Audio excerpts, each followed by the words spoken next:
Good morning. Hey, welcome everybody. Hope you enjoy the funny wisdom. That makes so much sense. We're so quick to uh, complain about something that we see, but we ought to look under our desk once and yeah, try to get that mess untangled. That ought to keep a new husband busy enough trying to straighten out all those wires to his PC and get a new understanding for how difficult it is to maybe watch after a toddler or a husband. Anyway, good morning. Let's say good morning to those in the house. I'm Tyler, by the way, Bulletproof Pastor. And Alicia was the first in. Mary Taylor, Tanya A, Pepper, Leah, Heidi, Hoax, Kathy O, Sally H, and Ruth J. Good morning. And others has come in the door as we get going. So, good morning. I hope you had a good week so far. And we're back into looking at the kings this morning. And we are seeing a mess. Now, we've been looking at the reign of the kings of Judah.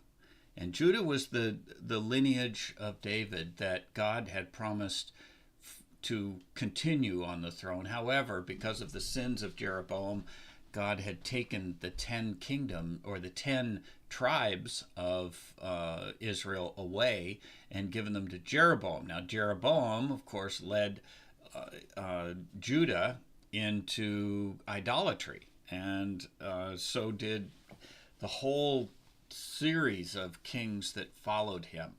And Israel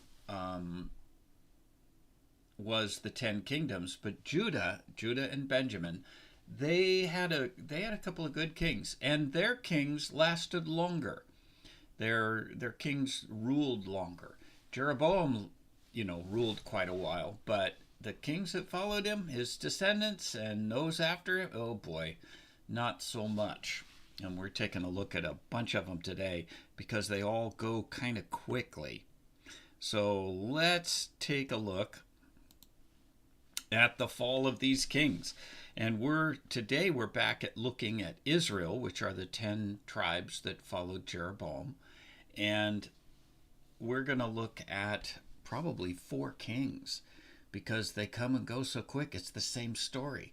It's just turn the crank. It's another copy. Remember those old copy machines that we had when those of you who are of antiquity, such as myself, you might remember mimeographs, or before them, ditto machines. Remember those?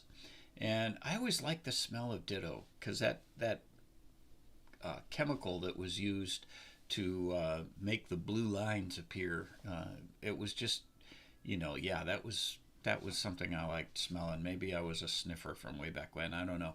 Anyway, every time you turn the crank, you got another copy, and we used mimeograph machines to make our church bulletins.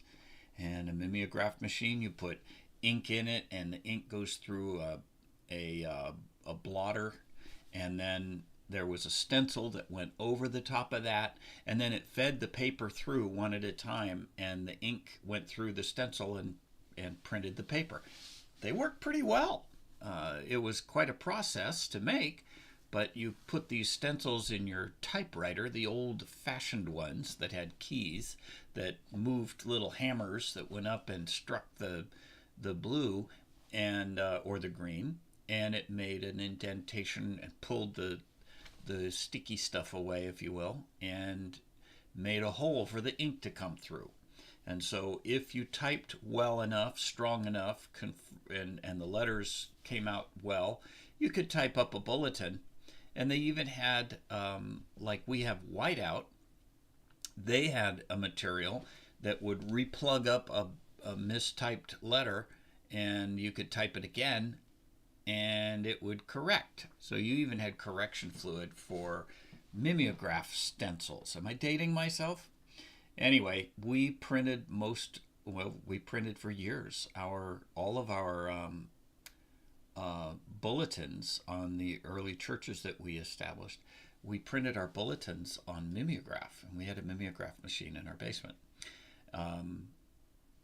The clue of all of that is this is where you get the term, just turn the crank and you'll get another one. The old mimeograph and ditto machines, they were usually hand operated, and you just, every time you turn the crank, you get another copy.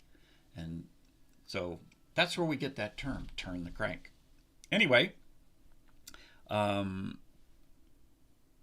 yes, the Tanya, Heidi, you're right. The print was purple, sort of a purplish blue, and the papers had a very distinct smell. And I As a kid, I always liked the smell of ditto machines. And you could tell, you go to the church off or the school office, you could always smell the ditto master fluid.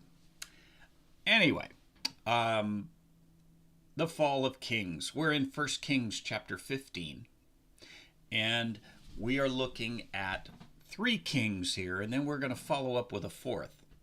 So obviously there's not a whole lot to tell about any one of these kings because they're dastardly deed doers. And we're looking at Nadab, Baasha, and Elah. And these are 3 succeeding kings in Israel. 1 Kings 15, verse 25 and 26. And Nadab, the son of Jeroboam, began to reign over Israel in the 2nd year of Asa, king of Judah, and reigned over Israel 2 years. That's all he served. He didn't even make it to midterm elections. And he did evil in the sight of the Lord and walked in the way of his father and in his sin wherewith he made Israel to sin. Nadab was, he was the bad dude. He was a rude, crude dude with attitude, and basically be eaten by dogs, and would